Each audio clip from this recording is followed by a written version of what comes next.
Tinapay mula sa langit. A daily morning devotion with CRC family.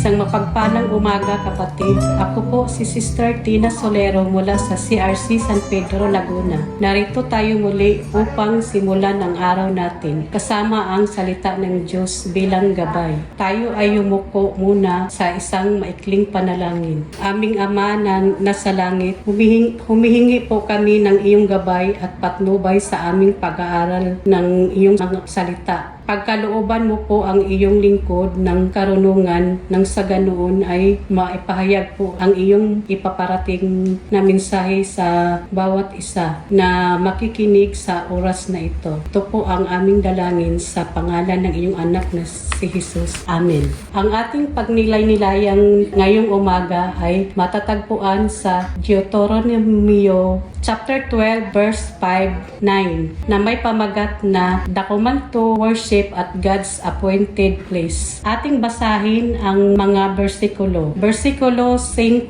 sa halip hanapin ninyo ang lugar na pipiliin ni Yahweh sa lupain ng isa sa inyong mga lipi. Doon lamang niya ipahahayag ang kanyang pangalan at iyon ang ituturing niyang tahanan. Versikulo 6, doon ninyo siya sasambahin at doon iaalay ang iyong mga handog na susunugin at sa iba pang handog tulad ng ikasampung bahagi, handog mula sa iyong ani, pangakong handog, pusang handog, ang mga unang bunga ng pananim at ang panganay na anak ng inyong mga alagang hayop. Versikulo 7, doon din kayo magkasalo-salo sa harapan ni Yahweh na inyong Diyos bilang pasasalamat sa mga pagpapala niya sa inyo. Versikulo 8, hindi na ninyo magagawa doon ang ginagawa ninyo rito ngayon. Nagagawa ninyo ngayon ang anumang magustuhan ninyo. Versikulo 9, sapagkat wala pa kayo sa lupaing ibinigay sa inyo ng Diyos ninyong si Yahweh. Kagaya ng binanggit sa versikulo 5,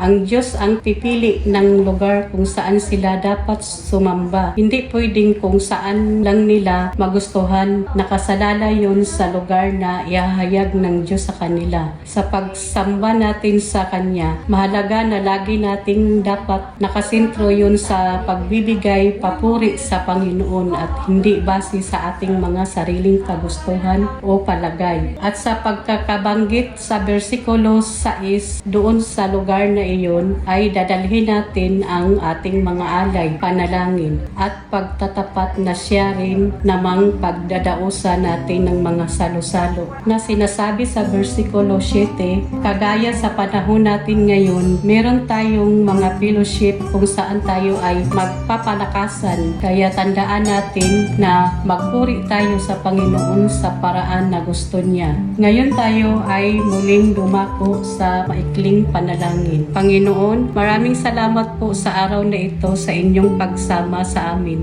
Naway maisapuso't maisabuhay namin ang iyong mga salita sa pangalan ng iyong anak na si Jesus. Amen. Muli, maraming salamat mga kapatid sa pagsama sa atin sa umagang ito.